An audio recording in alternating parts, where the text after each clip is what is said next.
Umapoy ang isang food market sa China. Alamin ang naging dahilan ng sunog mula sa mga detalye ng balitang ibabahagi maya-maya.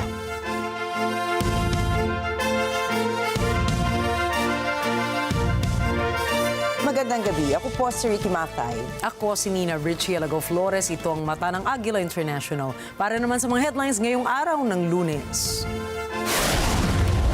Philippine Coast Guard mas pinaigting ang monitoring nito laban sa monster ship ng China. Department of Justice may warning sa mga POGO workers sa Pilipinas. Ating alamin kung ano nga ba ang human metapneumovirus. Ilang estado sa Amerika tinamaan ng malakas na snowstorm. At kilalanin natin ang mga nagwagi sa Golden Globes 2025. I'm pretty sure I'm turning into a dog. No, because you.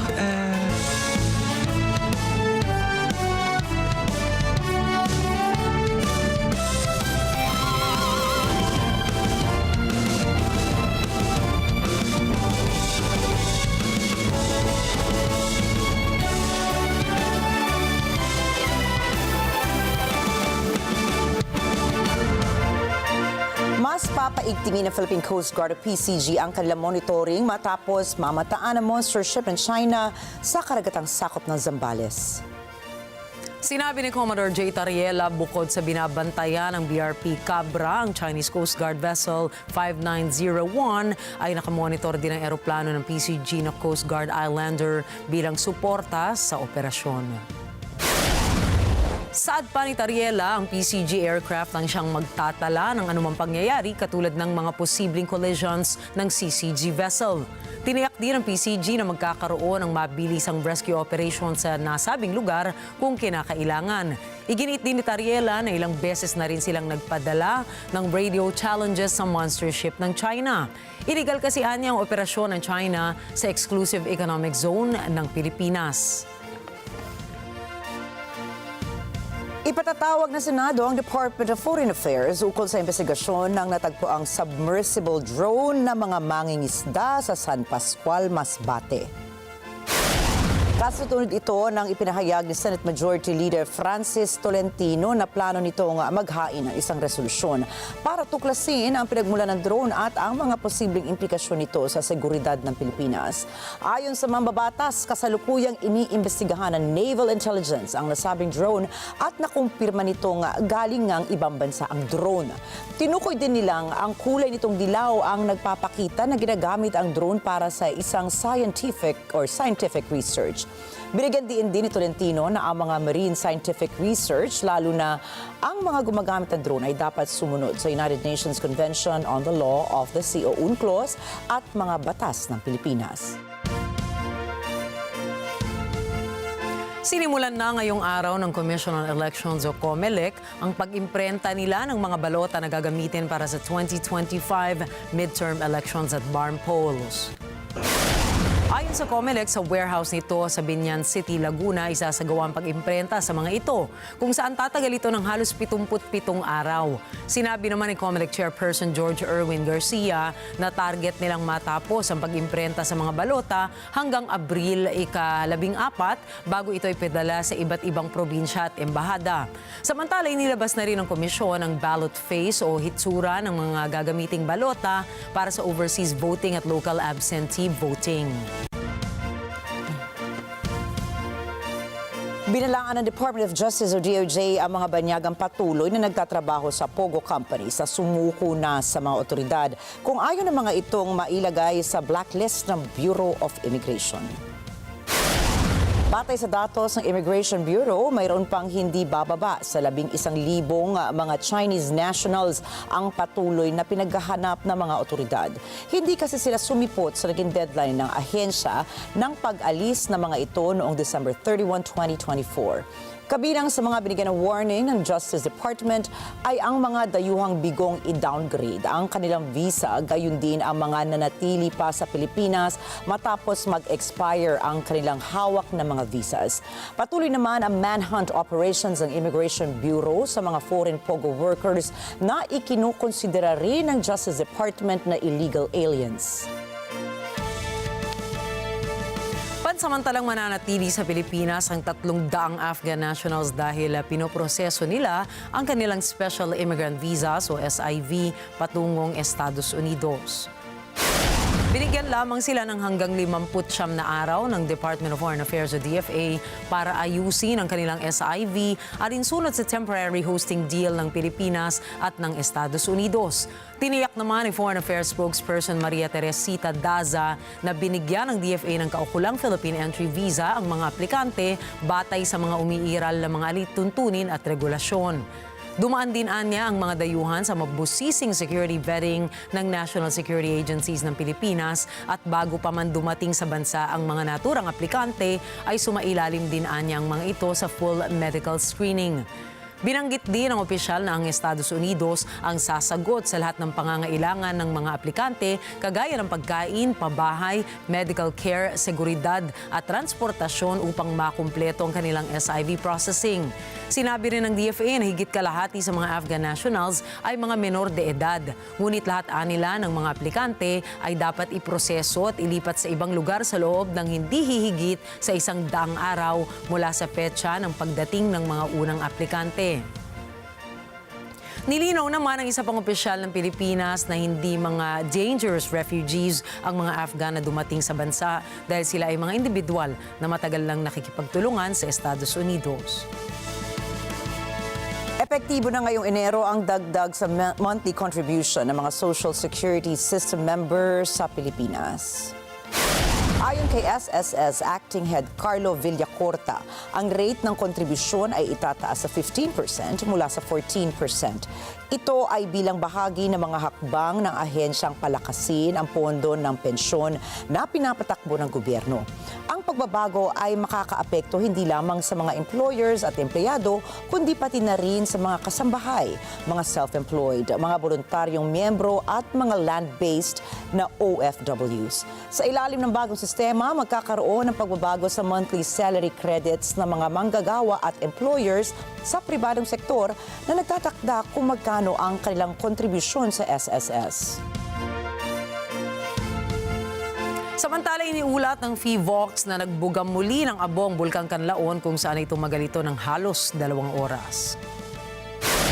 Ayon sa PHIVOX, naglabas ng nasa 3,469 tons ng asupre ang bulkan habang aabot sa 37 mga volcanic earthquakes ang naitala sa loob ng 24 oras. Nananatili namang inflated o maga ang malaking bahagi ng bulkan na senyales ng pagpapatuloy ng banta ng panibagong pagbuga nito. Ipinagbabawal pa rin ang paglipad ng anumang aircraft malapit sa bulkan. Patuloy rin ang banta ng lava flow at ashfall sa paligid ng bulkan at nananatiling mapanganib ang pagpasok sa 6-kilometer radius. Asahan ng mga motoristang bukas ipatutupad na ng mga oil companies ang lagpas sa pisong price hike sa mga produktong petrolyo. Pagpatakpo ng alas 6 ng umaga ay itataas na ng mga oil industry firms ang presyo kada litro ng gasolina at kerosene o gaas ng piso. Habang piso at 40 sentimos naman ang dagdag sa kada litro ng diesel. Susunod, human metapneumovirus o HMPV, dapat ba nating katakutan? Myanmar nagpalaya ng 6,000 katao para sa Independence Day. At apelaan ni President Yoon Suk-yeol sa korte, ibinasura. Mga detalye ng mga balitang yan at iba pa sa pagbabalik ng Mata ng Agila International.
maiinit na balita At rumaratsyad ang usapan ng bayan. ihahatid namin sa 100%! 100% ang pagbabalita. 100% talakayan! Lunes hanggang Biyernes. Alas 5 hanggang alas 7 ng umaga. Live na live sa Radyo Agila 1062 Mega Manila. At sa NET25 100%!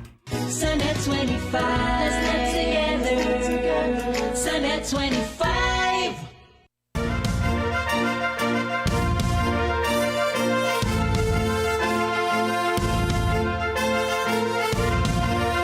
Matapos tawagin ng Chinese Embassy sa Maynila na isang fake news na nakararanas ang China ng panibagong surge ng respiratory infections, ay patuloy pa rin ang pagkalat ng umano'y balitang unti-unti nang napupuno ang mga ospital sa nasabing bansa.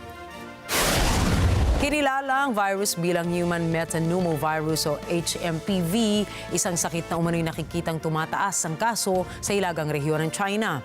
Nagkalat kasi ang mga larawan at mga video ng maraming tao na nakasuot ng face masks sa mga ospital sa China. Pinakikita rito na ang eksena umano'y pagkakaroon ng outbreak ng HMPV na similar sa initial na COVID-19 outbreak. Sa kabila nito ay pinawi naman ni Chinese Foreign Ministry spokesperson Mao Ning na ang karaniwang tumataas ang kaso ng mga respiratory infections tuwing winter season.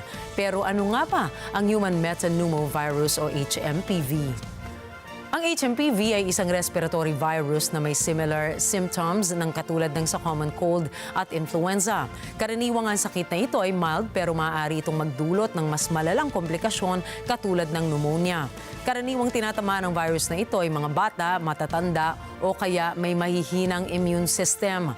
Sa kabila ng umano'y outbreak nito sa China, ang sakit na ito ay hindi bago. Taong 2001 ang unang natuklasan ng HMPV sa mga bansang katulad ng the Netherlands bilang isang single-stranded RNA virus na kumakalat sa pamamagitan ng respiratory droplets o kaya kung magkakaroon ng isa ng contact sa kontaminadong bagay.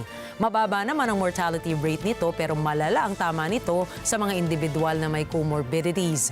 Hindi tulad ng COVID-19, wala pang bakuna o kaya antiviral treatment para sa HMPV. Ang karaniwang nagagawa lamang ng nadapuan ng sakit na ito ay mairaos ang mga sintomas nito. Higit sa China, nakapagtala rin ng bansang Hong Kong ng ilang kaso ng HMPV. Mula rito ay maigi namang minomonitor ng Cambodia at Taiwan ang sitwasyon ng pagkalat ng sakit bilang mga karatig bansa ng China.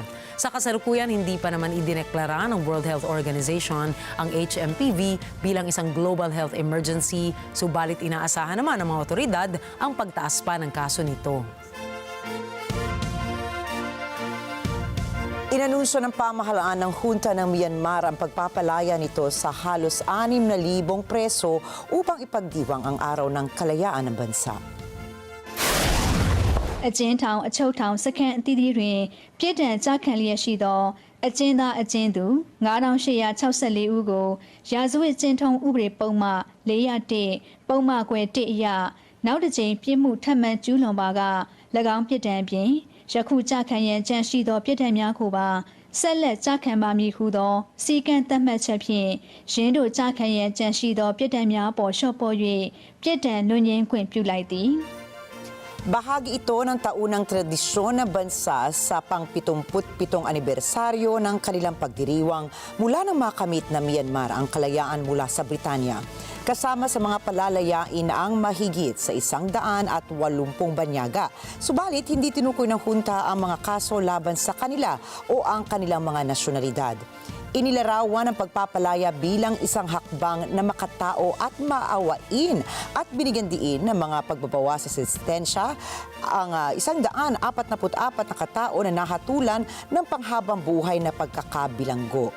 Naging 15 taon na lamang po ang kanilang sentensya. Ang amnestiyang ito ay ipinatupad sa gitna ng patuloy na kaguluhan sa Myanmar mula nang maganap ang kudita ng militar noong February 2021 na nagpatalsik naman sa demokratikong gobyerno ni Aung San Suu Kyi at nagdulot ng malawakang mga protesta laban sa panunupil at karahasan sa ilalim ng namumunong hunta.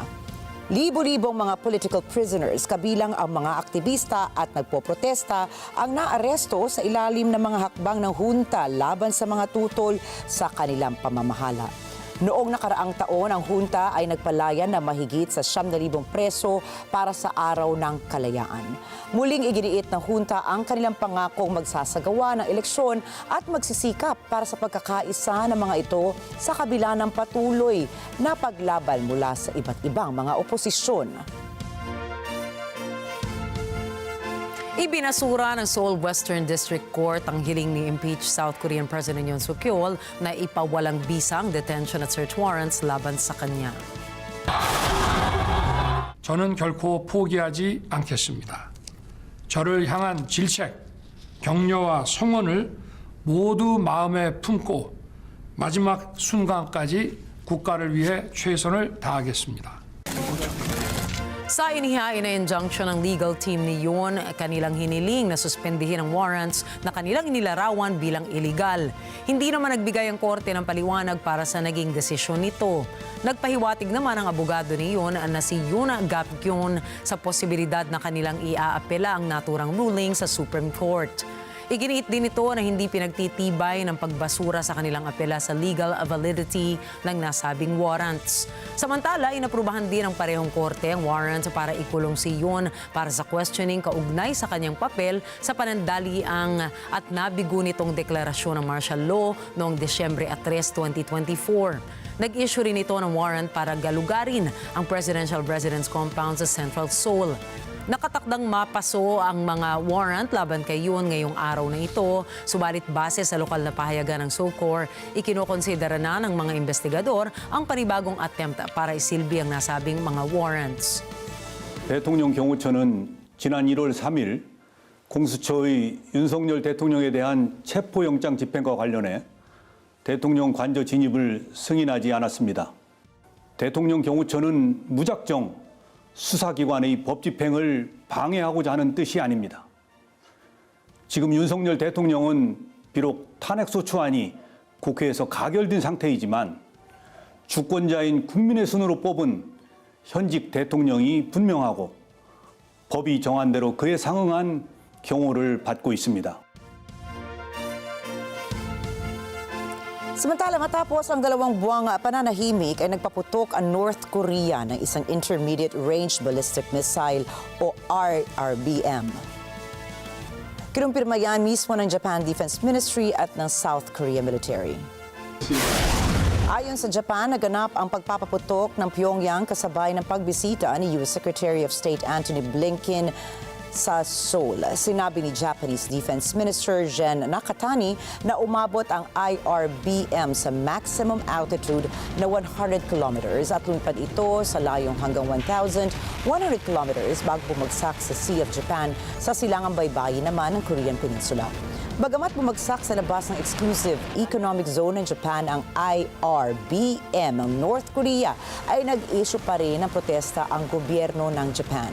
Ayon kay Minister Nakatani, ang paulit-ulit na pagpapaputok ng ballistic missiles ng North Korea ay banta sa kaligtasan at seguridad ng Japan. Ito rin anila ay labag sa mga resolusyon ng United Nations Security Council. Nangako rin si Nakatani na makikipagtulungan sa South Korea ukol sa ginawa ng North Korea.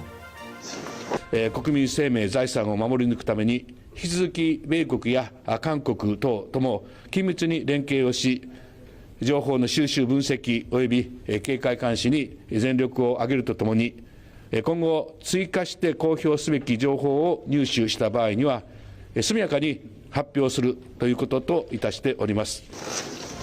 Lalo namang pinaigting ng South Korea ang pagmamonitor nito sa ginagawa ng Pyongyang, partikular na ang posibleng muling paglulunsad dito ng ballistic missiles.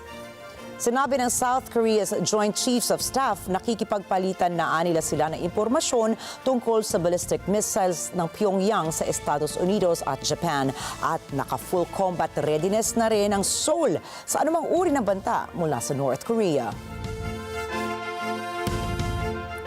Naglunsad ng malawakang counterattack ang Ukraine sa southern Russian border region of Kursk. Сьогодні ж детально доповідав головком Сирський щодо наших дій на фронті. По всій лінії фронту тривають жорсткі бої, найбільш гаряче на Покровському напрямку. Окупант продовжує витрачати шалену кількість своїх людей в штурмах. І я дякую кожному нашому підрозділу, всім нашим бригадам, які захищають українські позиції та забезпечують знищення окупанта. Ayon kay Andriy Kovalenko, ang namumuno sa Ukrainian Center for Countering Disinformation, ang ginawa nilang sorpresang pag-atake laban sa mga Russian forces sa ilang lugar sa Kursk ay bilang ganti sa ginawa nilang atake noong nakaraang buwan pa. Unang nagsagawa ng pag-atake ang Ukraine sa Kursk noong Agosto at nasakop ang halos lahat ng mga teritoryo. Itinuturing naman ng Ukraine na marapat lamang daw sa Russia ang kanilang ginawang pag-atake. Головком доповів також по ситуації в Курській області, зокрема, в боях сьогодні та вчора в районі тільки одного села Махновка на Курщині російська армія втратила до батальйону піхоти північно-корейських солдатів і російських десантників. І це відчутно. Загалом я хочу відзначити за професійні та результативні дії наших воїнів сил спеціальних операцій та 80-ту окрему десантно-штурмову бригаду. Ngayong hawak na ng Poland ang European Council Presidency, sinabi nitong dapat ay mag-focus ang kanilang grupo sa seguridad. Haharapin ng European Council ang pagbabalik ni Donald Trump sa White House. Humihinang trade relations ng EU at China, maging ang tumitinding gyera ng Russia sa Ukraine. Narito po ang report ni Philip Toledo. European Council President Antonio Costa stresses the importance of continued support for Kiev until a comprehensive, just, and lasting peace is reached. Costa also says that defense is a strategic priority for the European Union. The motto of the Polish presidency is Security Europe. Our union was born as a project of peace after World War II, and we need to strengthen once again our security to ensure peace in Europe.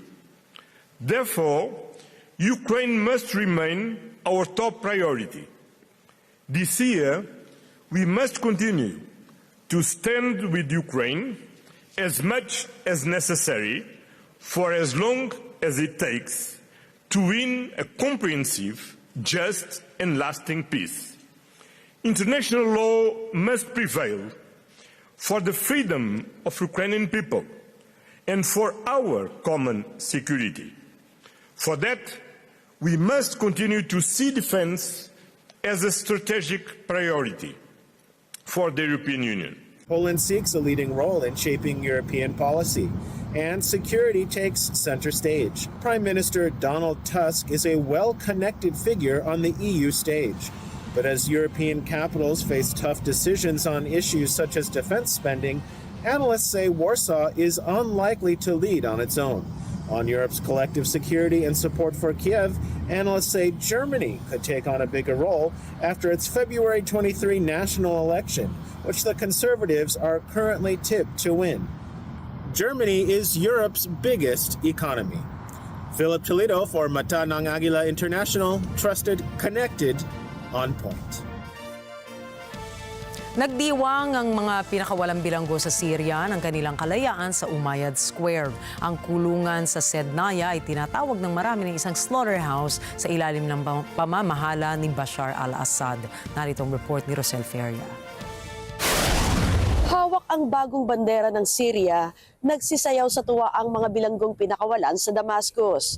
Ang ilan naman ay hawak ang mga litrato ng nawawalang mga bilanggo.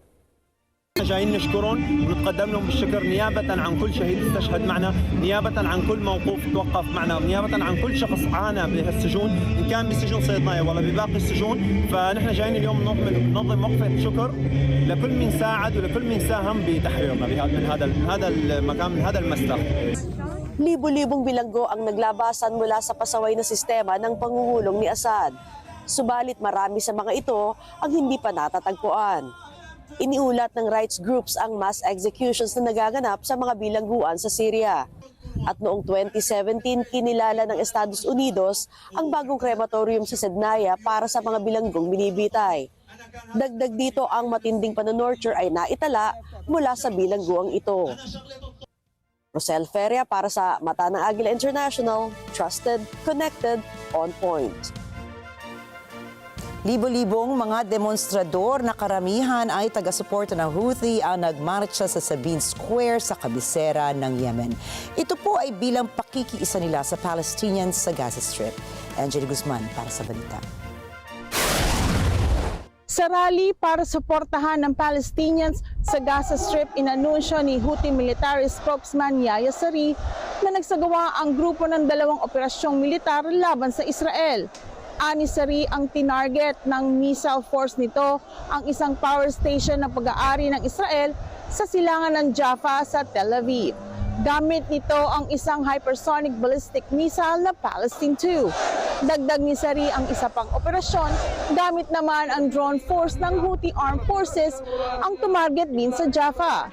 Sa rally, binagayway ng mga demonstrador ang mga baril, bumigkas na mga salitang laban sa Israel at nanunog ng bandera ng US at Israel.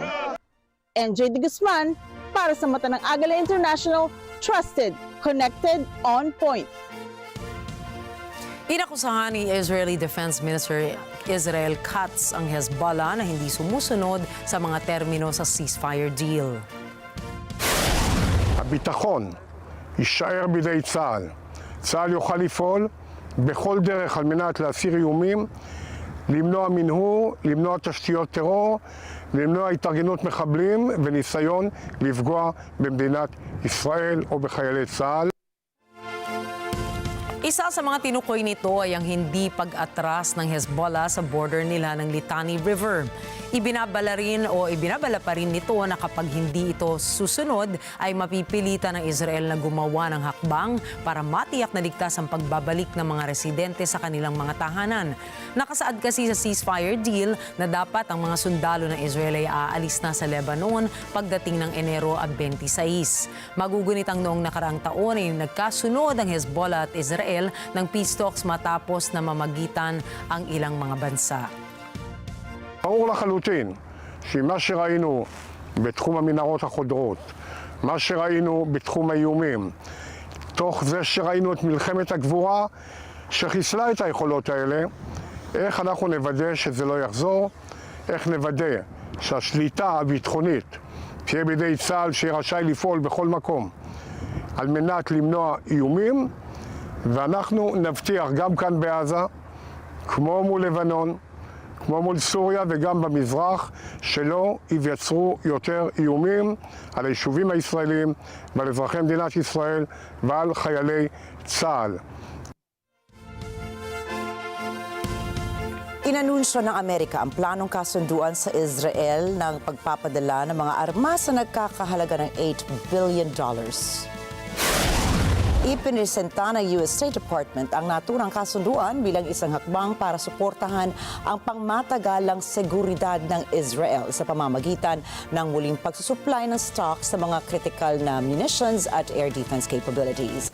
Ayon po sa isang US official, nilinaw ni President Joe Biden na karapatan ng Israel na depensahan ang mga mamamayan nito, alinsunod na rin sa international law at international humanitarian law at para mapigilan ang agresyon mula sa Iran at sa mga proxy organizations nito.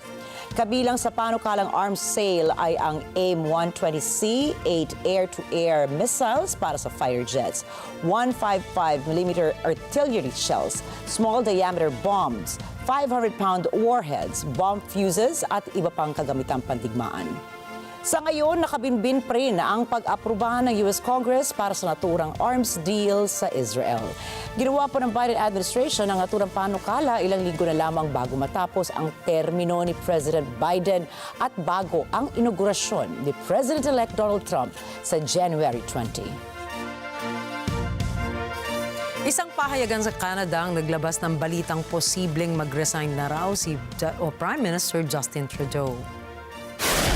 Ayon sa The Globe and Mail, 3 sources ang kanilang nakausap ukol sa umano'y napipintong pagbibitiw sa pwesto ni Trudeau. Binanggit din nila ng mga informants na hindi nila alam ang eksaktong date kung kailan i-anunsyo ni Trudeau ang kanyang resignation. Pero asahan na nilang mangyayari ito bago ang National Caucus meeting ngayong darating na Miyerkules. Inulat din ng pahayagan na hindi pa malinaw kung kukunin ni Trudeau ang interim capacity bago makahanap ng ipapalit sa kanyang pwesto ang Liberal Party. Dinedevelop na po ngayon ng mga Chinese scientists at engineers ang isang bago, pambihira at sinasabing pinakamalakas na machine gun ng China.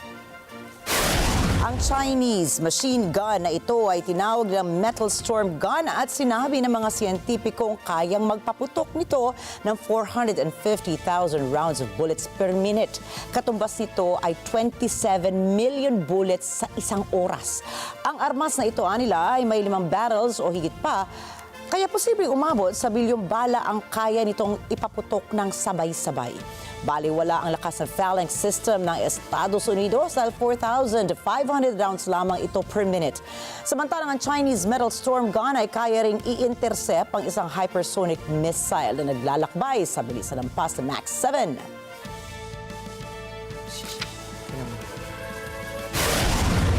Susunod, ilang estado sa Amerika nagtaas ng severe snowfall warning. Chicago Bulls jersey ni Derrick Rose, ireretiro na nga ba? At alamin ang mga nagwagi sa Golden Globes. Yan at iba pang mga balita sa pagbabalik ng Mata ng Agila International.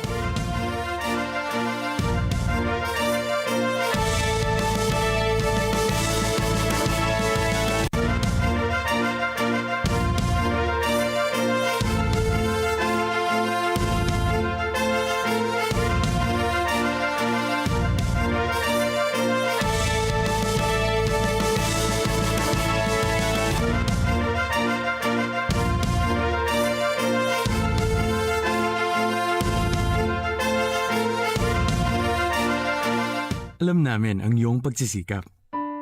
Dama namin ang iyong mga sakripisyo. Kita namin ang pagharap mo sa bawat pagsubok. Kaya sa kabila ng mga hamon ng buhay, nandito kami para umalalay. Kasi katulad mo, gusto rin namin ang magandang bukas para sa kanya. Hatid namin ang dekalidad na edukasyon at makabagong pasilidad sa abot kayang halaga. Kaya huwag ka na mangamba. Sasamahan ka namin tuparin ang mga pangarap niya.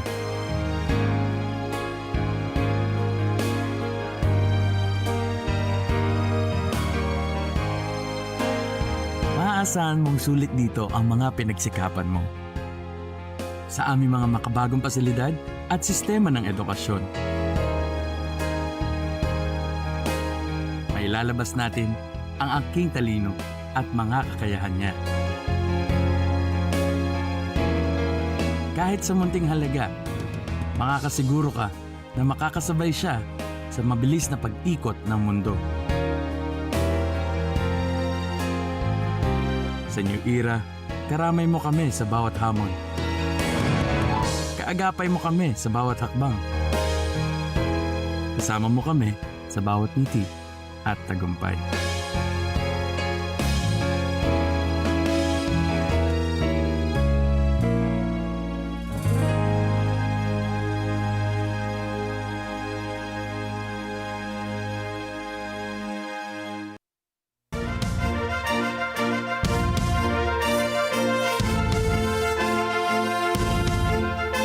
Nagbabalik ang Mata ng Agila International at sa pagpapatuloy po ng ating mga balita ngayong gabi. Higit sa 70 milyong Amerikano ang apektado ng malakas na snowstorm sa Estados Unidos, partikular na sa Midwest at East States nito. Nagdeklara na ng states of emergency ang mga governors ng ilang mga estado kabilang ng Arkansas, Kentucky, West Virginia at Virginia. Ayon sa National Weather Service, inaasahang papatak sa 10 up to 20 degrees below average ang temperatura mula sa Great Plains hanggang East Coast. Nagbabala naman ang Weather Service sa mga residente ng Arlington at Washington, D.C. na mag-ingat mula sa 5 up to 9 inches hanggang 10 to 12 inches na pagbuhos ng snow sa nasabing lugar. Samantala, inabusuhan naman ang Virginia's Department of Transportation na iwasan munang maglakbay sa daan dahil sa hazardous travel conditions na dulot ng snowstorm. Makikita po sa video na nakuna ng Utah Department of Transportation ang avalanche sa Little Cottonwood Canyon. Ayon sa lokal na ulat, dahil ito sa walang tigil na pag-ulan ng snowfall sa lugar. Ikinasawi ng 8 katao ang sunog sa Liguang Market sa Zhangjiakou, China. Batay sa lokal na ulat, dinala naman ang nasa 15 kataong nasaktan sa pinakamalapit na pagamutan. Sumiklab ang apoy sa gusali bandang alas 8:40 ng umaga at naapula naman ito pasadong alas 10 ng umaga ayon sa Kiaoki District People's Government. Pinaniniwalaan naman na posibleng nagsimula ang sunog mula sa mga gas cylinder sa lugar, mga uling na ginamit para mag-ihaw ng karne o kaya ay upos ng sigarilyo. Patuloy namang inaalam ng mga otoridad ang talagang naging sanhi ng sunog sa pamilihan. Nilinaw ng US Federal Bureau of Investigation na walang galit kay US President-elect Donald Trump ang suspect sa Cybertruck blast sa Las Vegas. Subalit, ito raw ay may post-traumatic stress disorder o PTSD. Narito po ang mga detalye mula kay Ana Cui. Bukod sa walang puot kay President-elect Donald Trump ang Cybertruck blast suspect, sinabi ng FBI na marahil nagdanas ito ng post-traumatic stress disorder o PTSD. We have interviewed family members, friends, the subject's associates, and military members that he served with around the globe. Through these interviews, we've found that the subject held no animosity towards the president-elect. Sa isang press conference ng Las Vegas Metropolitan Police Department, binasa ni Assistant Sheriff Dory Corrin ang ilang sulat ng suspect na si 37-year-old U.S. Master Sergeant Matthew Levelsberger. Ayon kay Corrin, natagpuan ng mga ito bilang surveillance log sa isang notes application na ginamit ng suspect 10 araw bago ang pagsabog. That note application, he seemed to have 2 letters. One letter in particular, as you can see here, this is an excerpt from that letter. He says, fellow service members, veterans and all Americans, time to wake up. We are being led by weak and feckless leadership who only serve to enrich themselves. He goes on to explain a variety of other grievances and issues, some political, some personal. And there's a second letter where there's some more excerpts. This one seems to be dated after the fact in that notes application. And in there, you can read a couple of the excerpts. We are the United States of America, the best country, people to ever exist. But right now, we are terminally ill and headed towards collapse. This was not a terrorist attack, it was a wake-up call. Americans only pay attention to spectacles and violence. What better way to get my point across than a stunt with fireworks and explosives? Why did I personally do it now? I need to cleanse my mind of the brothers I've lost and relieve myself of the burden of the lives I took. Samantala, ayon sa mga investigador, si Levelsberger ay isang Special Operations Soldier na sa kasalukuyang naka-leave mula sa kanyang base sa Germany. Ang suspect ay nagrenta ng isang Tesla Cybertruck na sumabog sa labas ng Trump International Hotel dito sa Las Vegas noong 1 ng Enero. Binigyan diin ng FBI na walang tiyak na kaugnayan ang New Year's Day New Orleans truck attack na pumatay sa higit 100 tao sa Cybertruck explosion sa Las Vegas kinahapunan ng parehong araw na ikinasakit naman ng 7 katao. Ana Cui para sa mata ng Agila International, trusted, connected, on point. Isa pong nakababahalang balita mula sa Canada. Tila ayaw huminto ni mabawasan man lang ang bilang ng kaso ng online child exploitation sa bansa. Alamin natin kung ano ang mungkahi ng ilang mga grupo doon upang masugpo ang suliraning ito. Si Cherry Recolizado para sa balita. Ayon sa mga eksperto, tila hindi matitigil ang patuloy na pagtaas ng mga kaso ng online child sexual exploitation sa Canada. Sa taong 2024, nakatanggap ang National Child Exploitation Crime Center ng Royal Canadian Mounted Police ng humigit kumulang 118,000 ulat ukol sa hinihinalang kaso ng online child sexual exploitation at tumaas ito ng 15% kumpara noong 2023. Mas nagiging bihasa ang mga online predators sa paggamit at pag-navigate ng mga online apps na madalas gamitin ng mga kabataan tulad ng Minecraft, Roblox, Snapchat, Instagram at TikTok. Nagsisimula ang mga sex offenders sa karaniwang pakikipag-usap sa kanilang mga biktima, unti-unting ililihis ang usapan at hihingi sila ng mga sexual na larawan o video mula sa biktima na kalaunay gagamitin sa sextortion o sa pagbablackmail sa mga biktima na magbigay pa ng mas maselang content o ng pera.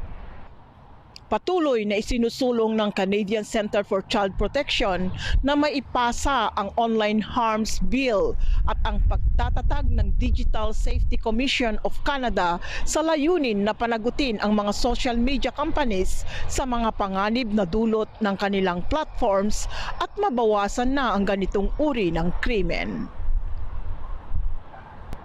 Cherry Recolisado, Toronto, Ontario, para sa mata ng Agila International. Trusted, connected, on point.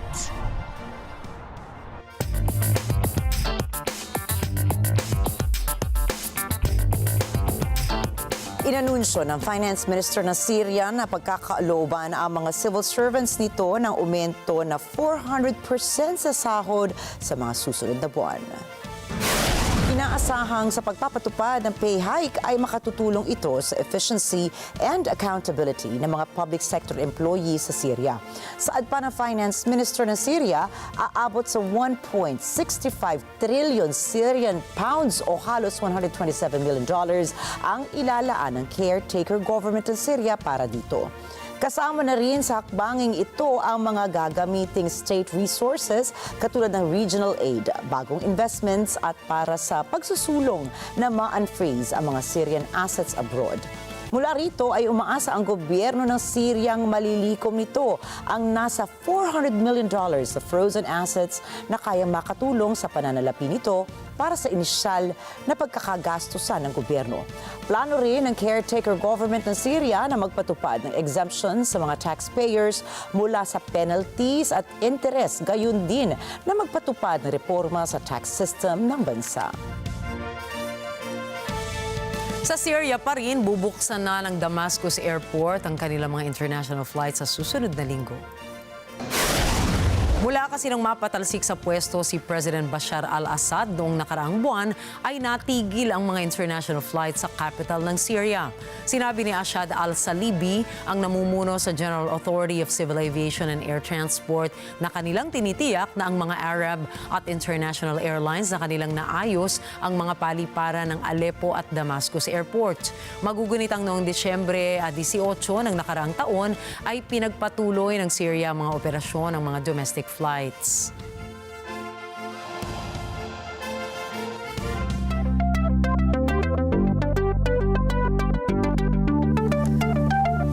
Planong gumastos ang Italy ng 1.5 billion euros o $1.55 billion para sa isang deal sa SpaceX para ito magkaloob ng telecommunication para sa Rome, ayon po yan sa Bloomberg.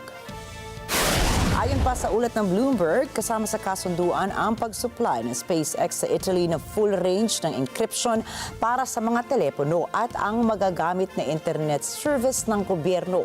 Kasunod ito ng pagbisita ni Italian Prime Minister Giorgia Meloni sa Mar-a-Lago residence ni US President-elect Donald Trump sa Florida. Mula rito ay nakipagsosyo rin si Meloni kay billionaire tech CEO Elon Musk na isa ring malapit na kaalyado ni Trump. Sa kasalukuyan, hindi pa nagbibigay ng pahayag ang SpaceX at ang Defense Ministry ng Italy hinggil sa ulat ng Bloomberg. Maiba tayo mga plantito at plantita na laging namamatayan ng halaman. Ito na marahil ang solusyon para inyong magamot ang inyong mga halaman na may sakit.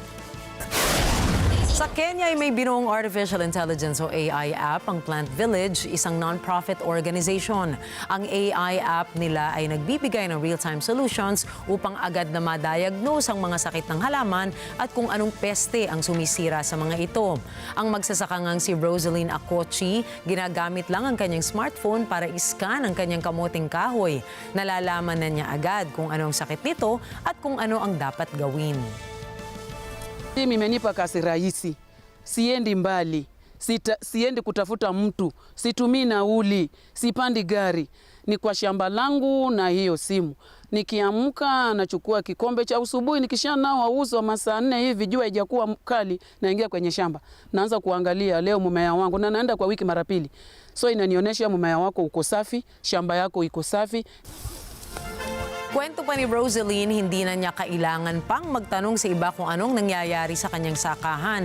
Dahil isang click lang daw sa phone ay nagbibigay na ng solusyon ng AI app ng Plant Village. Kayang magbigay ng AI app ng payo kung paano mamili ng mga butong de kalidad, tamang pamamaraan sa paghahanda ng lupa, may access din ito sa mga espesyalista sa agrikultura. Ayon sa mga eksperto, nangangailangan ng Africa ng $77 bilyong na investment bawat taon upang mapahusay ang mga kasanayan sa pagsasaka, mapalakas ang mga ani at mapabuti ang supply ng agrikultura para matugunan ang kawalan ng seguridad sa pagkain. Malaki nila ang epekto ng climate change sa mga magsasaka dahil lalong dumami ang mga peste, mga may sakit na halaman at naging irregular din ang mga panahon doon. Dahil rito, maraming residente sa Africa ang nalulubog sa utang at sa kahirapan. Kaya malaking tulong nila ang AI app para solusyonan ang kawalan ng seguridad sa pagkain sa bansang Africa. 49% of the AIs being deployed in Africa are based on agriculture. And the reason why we are focusing on agriculture is because of the increased population and also the challenges that are being brought by climate change. You'll see that there's a lot of pests and diseases that are emerging and are affecting our crops. And we want to make sure that we provide solution. We want to make sure that farmers have access to this solution so that they can increase the yield of their crops for them to be sustainable and food secure. Ngunit malaking hamon din nila ang paggamit ng teknolohiya dahil hindi naman lahat sa Africa ay mayroong cellphone. Karamihan din ay mahina ang signal ng internet at marami ring tao nila sa Africa ang hindi alam kung paano ang paggamit ng cellphone.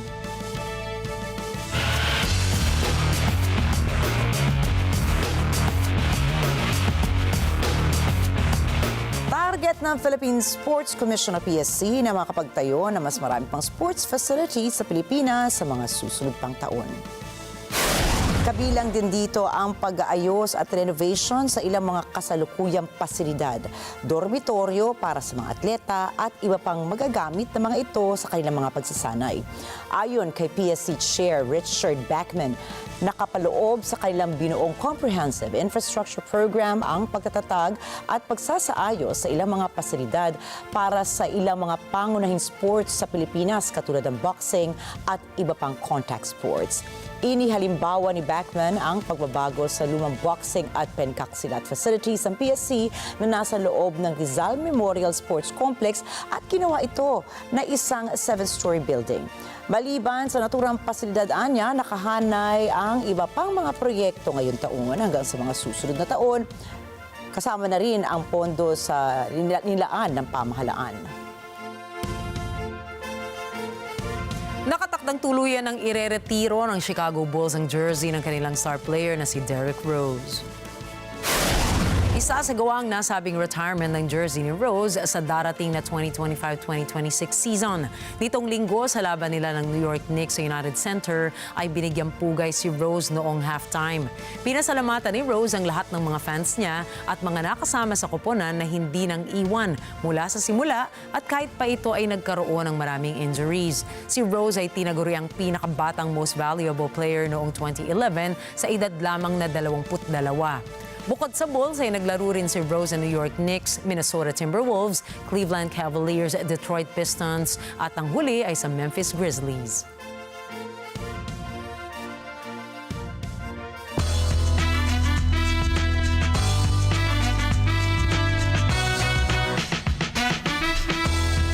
Kabilang ang actor-director na si Denzel Washington na nabigyan ng pagkilala sa White House.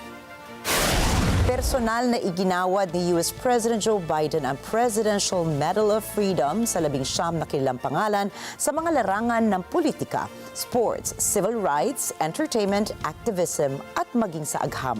Kasama niya na nabigyan ng pagkilala si dating Secretary of State Hillary Clinton, kung saan sinamahan siya ni dating US President Bill Clinton, anak na sina Chelsea at mga apo.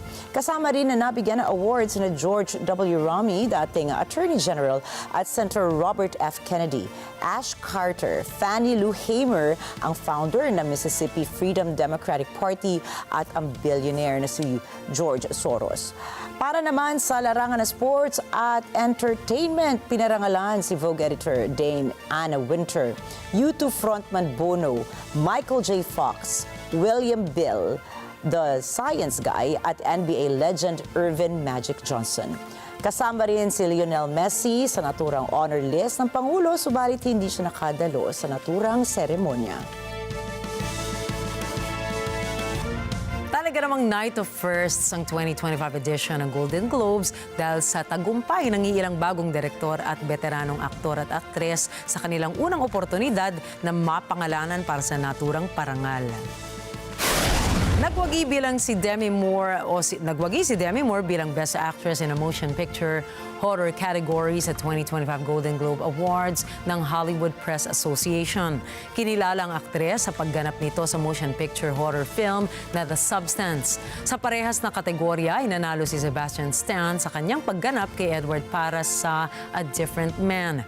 Tinanghal din na Best Actress in Motion Picture Drama category si Fernanda Torres para sa pelikula nitong I'm Still Here. Habang tinanghal naman na Best Actor sa parehas na kategorya si Adrian Brody para sa The Brutalist. Nanalo rin ang The Brutalist para sa Best Motion Picture Drama.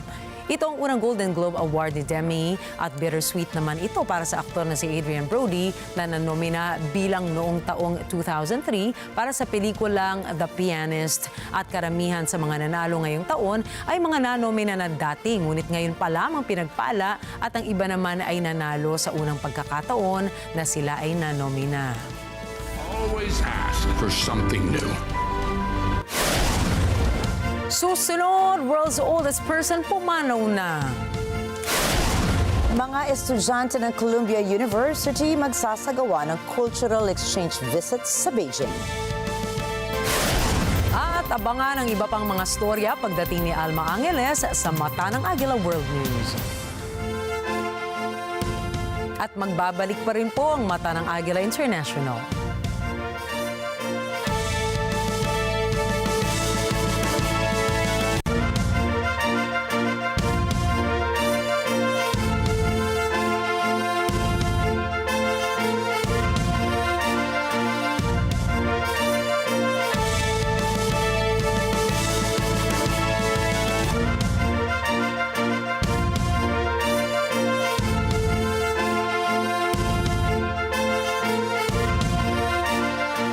Naglalakihang issue, hindi palalampasin. Ang katotohanan ay hindi dapat itokhang. I believe, ma'am, that we reached the point of no return. Mga kwento sa likod ng balita, bubusisiin. Meron po ba kayong nalalaman tungkol dito sa assassination plot naman po laban sa pamilya Duterte? Is that normal na yung SDO naubaya yung ganyang kalaking pera po sa security officer? ASPN. Ano sa palagay nyo? Lunes hanggang Biyernes, alas 8 hanggang alas 10 ng umaga, dito lang sa NET25. Together sa NET25. Sa NET25. Matatag ang paninindigan. Matapang sa pagresponde. Matapat sa paglilingkod. Pati kang tagapagbalita. Mata natin sa balitaan. Alex Santos. Kasama gabi-gabi sa Mata ng Agila Primetime.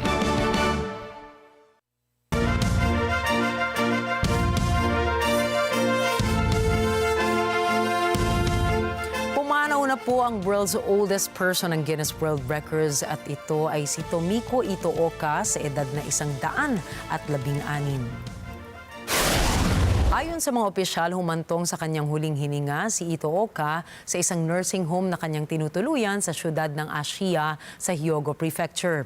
Noong August 2024, nang idineklara ng Guinness na pinakamatandang tao sa buong mundo si Ito Oka matapos pumanaw si Maria Brañas Morera ng Espanya sa edad naman na 117. Pinanganak si Ito Oka noong May 1908, 6 na taon bago magsimula ang World War I at ang parehong taon naman kung kailan inilungsad ang Ford Model T car sa Estados Unidos. Dahil rito, ang susunod na kikilalanin bilang world's oldest person ay si Ina Canavaro Lucas ng Brazil na may edad na 116. Si Lucas ay mas bata kay Ito Oka ng 19 na araw lamang. Isang grupo naman po ng mga kabataan na kumakatawan sa Columbia University ng Estados Unidos ang ngayon ay nasa Beijing, China upang maging bahagi ng 10 araw na Cultural Exchange Program. Myla Simbulan po para sa report. Ang Cultural Exchange Program na ito ay bahagi ng isang collaborative effort sa pagitan ng Chinese People's Association for Friendship with Foreign Countries at ng China-United States Exchange Foundation. Binubuo ng 27 master's degree candidates mula sa 17 bansa ang delegasyon. Ang lahat ng mga nagme-major ng International Affairs at Public Administration sa Columbia University. Ibinahagi ng mga estudyante ang karangalan na makabisita sa China sa panahon ng pagdiriwang nito ng bagong taon. And I think that, to truly understand a people, a culture, you really do have to engage with the culture firsthand. See buildings, see people, right? So, I'm extremely happy to participate in this initiative, and I do hope that, more Americans come to China to experience as well. Ipinahayag ng mga estudyante na sabik silang makibahagi sa local, national at non-governmental institutions upang talakayin ang iba't ibang issue. I think getting a sense of how Chinese students are viewing the U.S.-China relationship right now. Obviously, it's a very important time for us to be having dialogue and understanding each other. I want to get a better idea of the Chinese perspective on both on the country's internal politics, on our international relationship, and on international issues in general, on issues like climate change, global health, and other areas where I think cooperation between the countries is very important. Sa mga araw na nalalabi sa kanilang pagbisita, magtutungo ang delegasyon sa Shang City ng Shaanxi Province at sa Shanghai Municipality. Malasimbulan para sa mata ng Agila International, trusted, connected, on point. Isang bluefin tuna ang naibenta sa Tokyo sa halagang 207 million yen o kaya $1.3 million. Ayon sa Yamayuki at Onodera Group na siyang nakabili ng 276 kilo na bluefin tuna, halos singlaki at simbigat daw ang naturang isda ng isang motorsiklo. Ang bluefin tuna na ito ay yahain sa mga Nadaman restaurants maging sa mga Michelin-starred Ginza Onodera restaurants sa buong Japan. Ito ang pangalawang pinakamahal na tuna na naibenta sa Tokyo Toyosu Fish Market Annual Auction.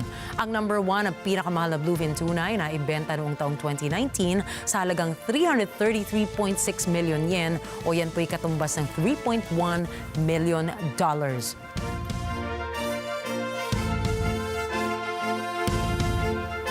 And of course, happy first Monday of 2025, Nina. Yes, at sa happy inyong first lahat. Monday din sa iyo, Ricky. Ayan. At tandaan niyo po mula Lunes hanggang Biyernes, narito kami para maghatid ng balita saan mang dako ng mundo. Muli, ako po si Ricky Matay. Ako si Nina Richie Alagaw Flores. Ito po ang mata ng Agila International. Para naman sa mga iba pang mga balitang nanggaling din sa iba't ibang panig ng mundo, punta po tayo kay Alma Angeles para sa mata ng Agila World News. Take it away, Alma.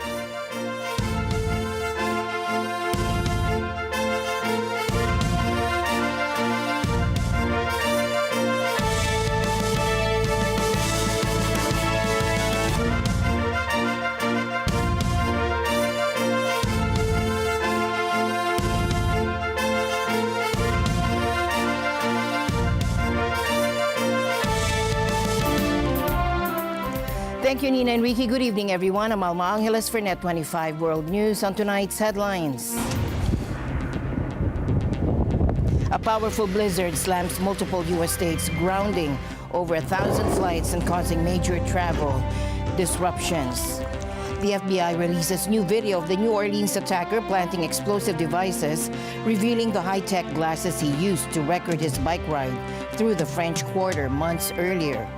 Jabbar was wearing a pair of Meta glasses when he conducted the attack on Bourbon Street, but he did not activate the glasses to live stream his actions that day. In the West Philippine Sea, the Philippines is stepping up patrols with air and sea assets after China's largest Coast Guard vessel, known as the Monster, was spotted near Zambales. Manila calls it a clear act of intimidation and aggression. And at Las Vegas, CES 2025 kicks off next week with groundbreaking tech innovations from AI-powered robots to futuristic health devices. But rising tariff concerns could dominate the conversations. And the news starts now.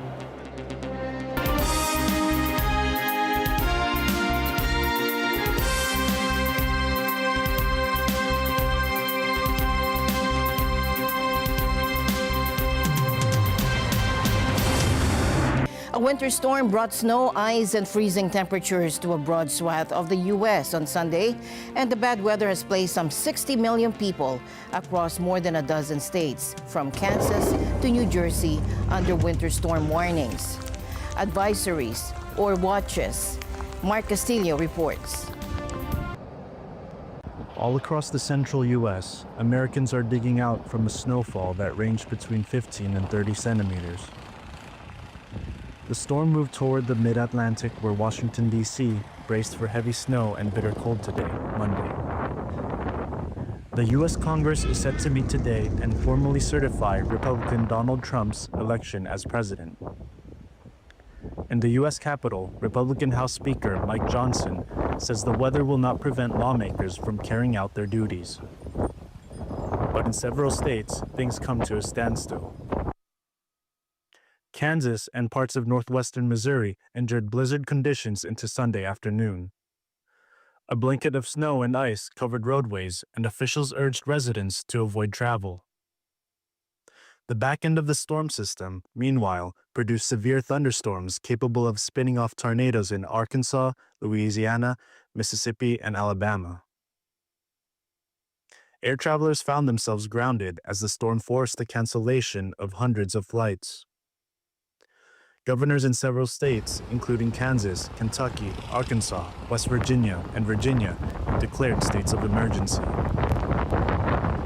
The storm will move offshore by tonight, but bone-chilling Arctic air is set to move in behind it, with daytime temperatures today and tomorrow predicted to be below average from the Great Plains to the East Coast. Mark Castillo for NET25 World News. Heavy snow and freezing rain brought the UK to a standstill, causing power cuts, road closures, and major travel disruptions. Areas like the Midlands, Southwest England, and South Wales, including Birmingham, Bristol, and Cardiff, were hit hard with the national grid working to restore electricity. The Met Office had warned of up to 30 centimeters of snow and issued multiple alerts. Bristol Airport even paused flights for several hours, but managed to resume operations after clearing the runways. Forecasters also warned of potential power cuts, rural areas being cut off, and travel delays, while Scotland and Northern Ireland face milder warnings. The Philippines has sent air and sea assets from its military Coast Guard to keep an eye on China's largest Coast Guard vessel, calling the ship's presence an act of intimidation, coercion, and aggression. Well, nasa loob nga po ng exclusive economic zone ng ating bansa ang 5901, yung tinatawag nilang monster ship kasi medyo malaki ito. Ngunit hindi po natin ito pinapabayaan lang. Minamanmanan natin, in fact, we're shadowing it. Nandyan pa rin po hanggang ngayon ang BRP Cabra na siyang nagbabantay at sinusundan itong 5901 sa anumang galaw nito. At meron tayong mga ibang assets gaya ng eroplano mula sa Coast Guard at iba pa mga assets ng ating Northern Luzon Command, ng Area Task Force North, ng National Task Force West Philippine Sea. Well, mukhang parte ito ng intimidation, parte ito ng coercion, aggression, deception na ginagawa ng China. Pinapakita nila na may ganito silang barko at tinatakot yung ating mga mangingisda na mangisda sa West Philippine Sea. Ngayon, in response to this, ipapaigtingin pa natin yung presensya ng ating BIFAR at ng Coast Guard para suportahan yung ating mga mangingisda. China-challenge natin ito hanggang sa ngayon, no? Kasi ang sinasabi nitong Chinese Coast Guard ay they are conducting a patrol within their area, yung sinasabi, within their jurisdiction, na wala naman pong bansa at na sumusuporta dito, hindi naman ito nakasaad sa international law. Doon sa sinasabi ng ating Philippine Coast Guard, sinasabi natin na yung presensya nyo ay mali, no? At hindi ito nakasaad sa batas. And ito namang monster ship ay wala namang ginagawang blocking or any dangerous maneuvers. Ito ay tumatakbo lang naman ito, at given na we do not want to be the precursor of any provocative action, as of now, ang ginagawa natin ay minamanmanan natin ito at sinashadow natin. The Philippines Coast Guard reported that the 165-meter-long vessel known as the Monster was about 65 to 70 nautical miles off the coast of Zambales province. The Philippine Coast Guard also shared a video in which they ordered the Chinese vessel to leave the area, emphasizing that it had no authority to operate there. Coast Guard, CD5901, this is BRP Cabra, MRRB 4409. We are reminding you that you are within 72.6 nautical miles west by the south of Silangin, Zambales, inside in the Philippine Exclusive Economic Zone. Please leave this area immediately. Over. In response, the Chinese ship said it was conducting law enforcement duties within its own jurisdictional waters. The Chinese monster ship has been reportedly anchored in Philippine waters, particularly near Ayungin Shoal and Escoda Shoal since last year. A massive fire broke out at the Boardtech Shending Tech Company in Guanyin District, Taiwan City.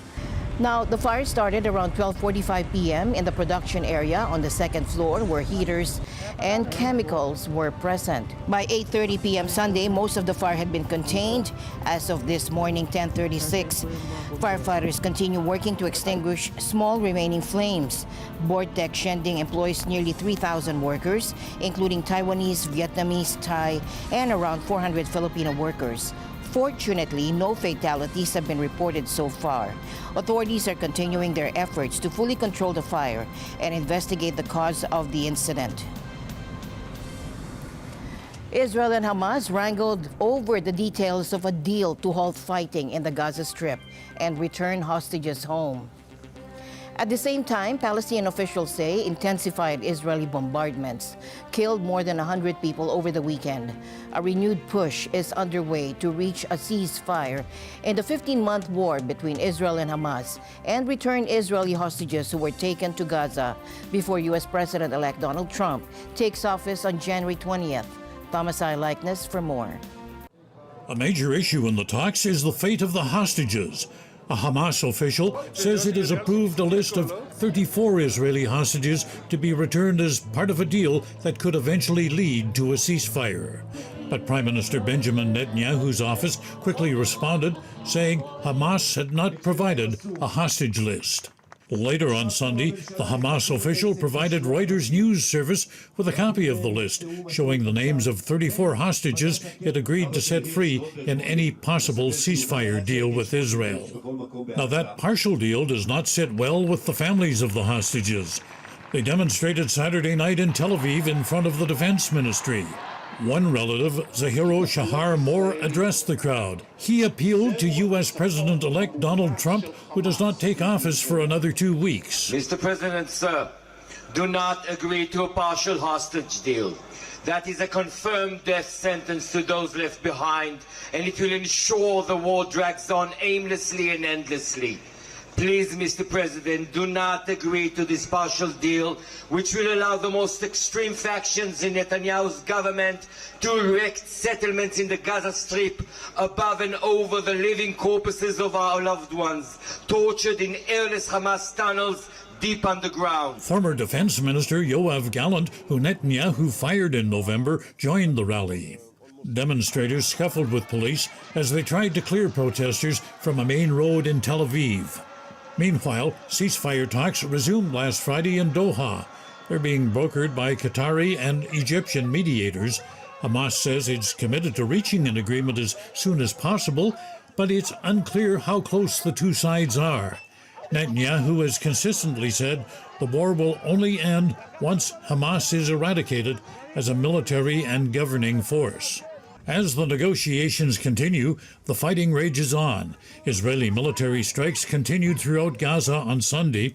Medics say the Israeli action killed 105 Palestinians. The Israeli military says it had killed dozens of Hamas militants. For now, the ceasefire appears to be as far off as ever. Thomas I. Likeness, NET25 World News. North Korea launched a missile while U.S. Secretary of State Antony Blinken was visiting Seoul, underscoring the need for stronger cooperation among the U.S., South Korea, and Japan to counter Pyongyang's growing threat. The missile, likely an intermediate-range ballistic one, flew over 1,100 kilometers before landing in the sea. That is according to South Korea's military. Blinken addressed the test in a press conference. We condemn the DPRK's missile launch just today, yet another violation of multiple UN Security Council resolutions. What we've worked to do over these last 4 years is two things. First, we have sought to engage the DPRK and multiple efforts to sit down, to talk without any preconditions. We communicated that on many occasions. We've done it privately, we've done it publicly. And the only response effectively we've gotten has been more and more provocative actions, including the missile launches. He also raised concerns about North Korea's deepening ties with Russia, saying Moscow could share satellite technology in exchange for Pyongyang's support in the Ukraine war. In the last week of December, more than 1,000 North Korean forces were killed or wounded in Kursk. Casualties of Russia's effort to redraw the border of a sovereign country, Ukraine, to do it by force, and a sign of the growing threat posed by heightened cooperation between revisionist authoritarians in Moscow and in Pyongyang. Now, this is a two-way street. The DPRK is already receiving Russian military equipment and training.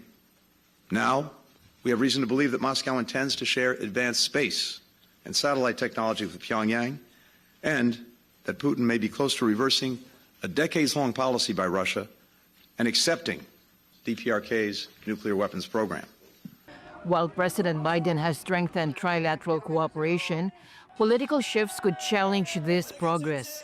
South Korean lawmakers recently impeached President Yoon Suk-yeol, and with Donald Trump set to return to office, the stability of these alliances remains uncertain.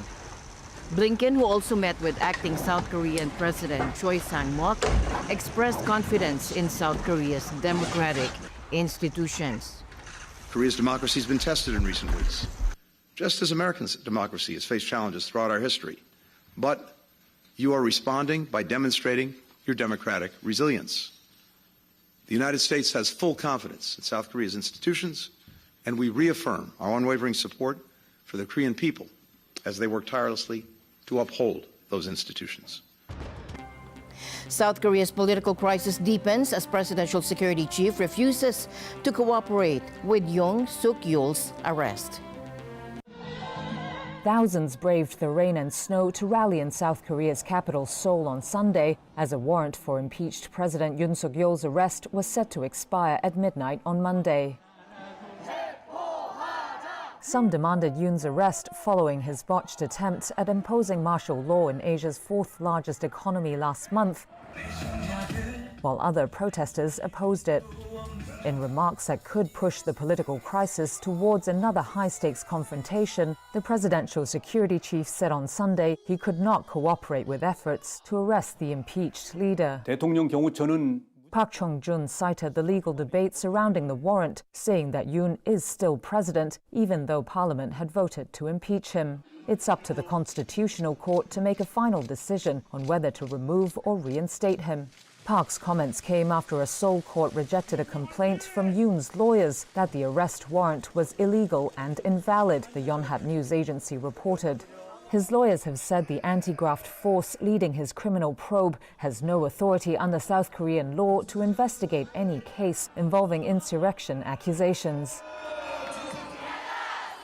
On Saturday, the investigators had asked Acting President Choi Sang-mok, the finance minister, to order the Presidential Security Service to comply with the arrest warrant. That came a day after the security officers blocked them from arresting Yoon in a 6-hour standoff. In a statement on Sunday, the finance ministry said Choi urged authorities to make sure no one was hurt by efforts to enforce the law. In a surprising turn of events, Malaysia's appeals court granted to ex-premier Najib Razak access to a document he claims should allow him to serve his sentence at home. This marks a rare win for the disgraced leader at the center of the country's biggest scandal. The Court of Appeals ruled 2-1 in favor of Najib, overturning the lower court's dismissal of his earlier request. From afar, I saw the 2 thumbs up. He was happy and, in fact, very relieved that finally they recognize some element of injustice that has been placed against him. Today, we have got a good decision. In fact, I'm quite happy that it is a 2-1 decision because it does show there is some independence in the judiciary. You must bear in mind the majority judgment said that they cannot ignore the existence of the addendum order for various reasons. One is because we have produced the additional evidence, and this additional evidence from the first one to the second one, the AG has not even put up any affidavit to dispute it. It has been distributed. New revelations tonight in the deadly New Orleans truck ramming attack. The FBI has released chilling new evidence showing how the suspect, Shamsuddin Jabbar, prepared for this horrific event. We have also tracked that Jabbar traveled to Cairo, Egypt from June 22nd until July 3rd of 2023. A few days later, he flew to Ontario, Canada on July 10th and returned to the U.S. on July 13th on 2023. Our agents are getting answers as to where he went, who he met with, and how those trips may or may not tie into his actions here in our city in New Orleans. Investigators say Jabbar had visited New Orleans at least twice. One in October and the other a month later in November of 2024. From what we now know, Jabbar stayed at a rental home in New Orleans beginning October 30th, 2024. He was in town at least 2 days. During that time, Jabbar, using Meta glasses, recorded a video as he rode through the French Quarter on a bicycle. This video shows Jabbar during that trip in October with his Meta glasses. Surveillance footage shows him staying at a rental home in late October, where he recorded video while biking through the French Quarter using Meta glasses wearable tech that records video hands-free. Jabbar was wearing a pair of Meta glasses when he conducted the attack on Bourbon Street, but he did not activate the glasses to live stream his actions that day. Thanks to information that is coming in from the public, we now know Jabbar was here in New Orleans also on November 10th. But we are still piecing together the details of that trip. Moving closer to the day of the attacks, Jabbar is seen on December 31st at one of multiple gun stores he visited in Texas. Just under 3 hours later, at 12:41 a.m. on New Year's morning, Jabbar parked the truck and walked to Royal and Governor Nichols Street. Jabbar placed the first IED in the cooler at Bourbon and St. Peter Street at 1:53 a.m. Someone on Bourbon Street who we have no reason to believe was involved, dragged the cooler a block to Bourbon and Orleans, where our teams found it after the attack. Jabbar placed the second IED in a bucket-type cooler at 2:20 a.m. on Bourbon and Toulouse Streets. In the videos, you see Jabbar wearing the long brown coat we showed you in a photo released earlier. That coat was recovered in the rented F-150. Authorities also released details about the device Jabbar had in his possession the night of the attack. As far as the device that was recovered, the devices did have receivers attached to them with the explosive material. There was a transmitter that was recovered inside of Jabbar's vehicle. So we believe that the transmitter would have functioned and would have worked, but for New Orleans PD putting him down before he could get access to that transmitter and set off the devices. This chilling glimpse into Jabbar's actions reveals the planning behind his New Year's Day terror attack in New Orleans, recorded through his biking glasses, capturing moments including a later reflection of himself in the mirror. In a bold diplomatic move, foreign ministers from Germany and France have traveled to Syria, reaching out to the new regime in Damascus. However, there's a significant detail that stands out. The Syria leadership is still on the European Union's terrorism list, a minor inconvenience that Berlin and Paris seem to have overlooked. Take a look. Before the trip, the German foreign minister expressed hope for a reset in relations, describing her visit as an opportunity to extend an, quote, outstretched hand. But her gesture was not reciprocated. You see, the new Syrian rulers are conservative Islamists, and shaking a woman's hand is not in line with their customs. As a result, throughout the minister's visit, whether at the airport, the presidential palace, or during meetings, officials deliberately avoided shaking her hand. What made the situation even more awkward was that the same officials had no problem shaking hands with her junior colleagues.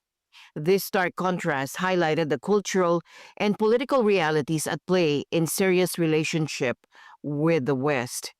Better future for Syria means an inclusive, peaceful transfer of power, reconciliation and reconstruction. This requires a political dialogue involving all ethnic and religious groups, involving men and equally women. They all must be involved in the constitutional process and in a future Syrian government. It's a clear signal that despite diplomatic efforts, the regime's traditional stance remains unchanged. And the news continues here on NET25. We'll be right back.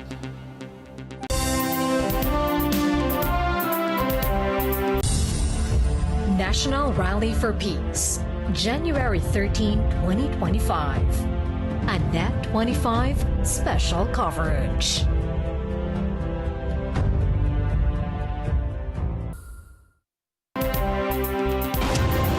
Next week's CES trade show in Las Vegas will showcase the latest innovations from auto and tech giants.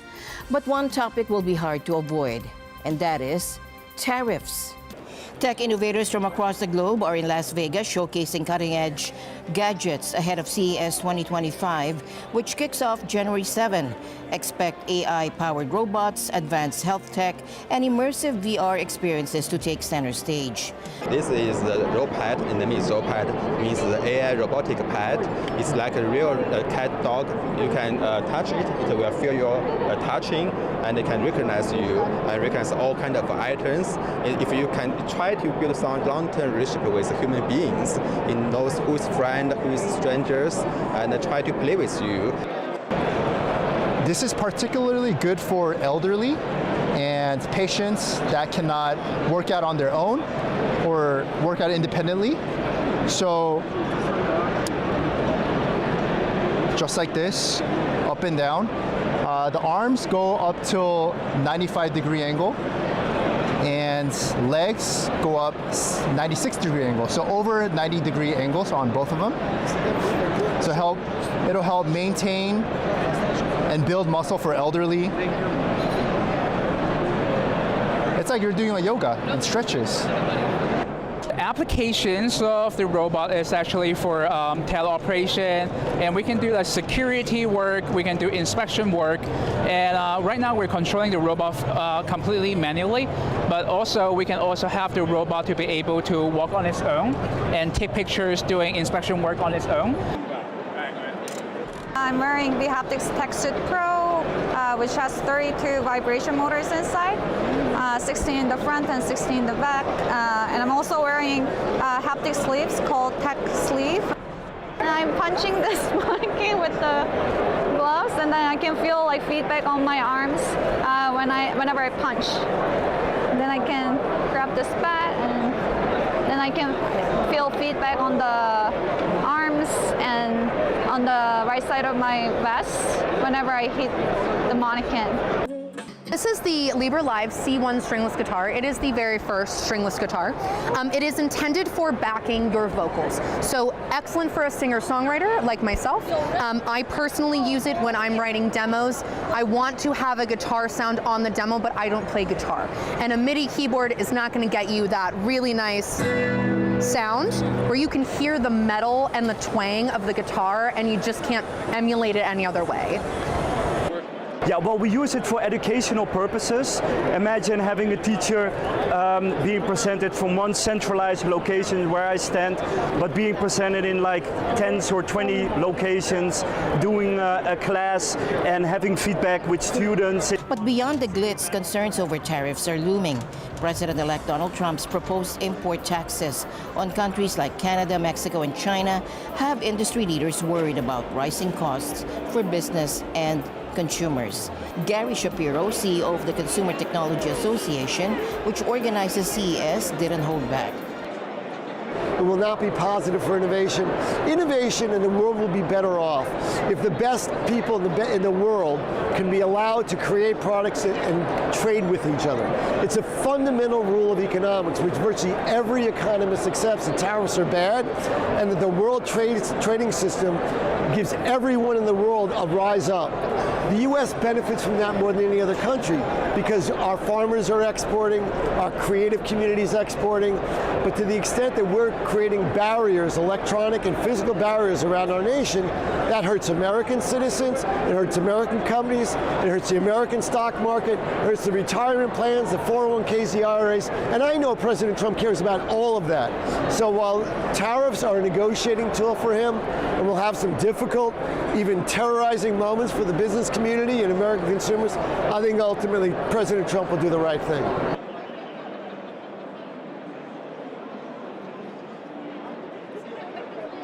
The event will also feature major keynote speakers, including NVIDIA CEO Jensen Huang, alongside automakers like Honda and Toyota, who are expected to address not just the latest in AI-driven car tech, but how tariffs could disrupt supply chains.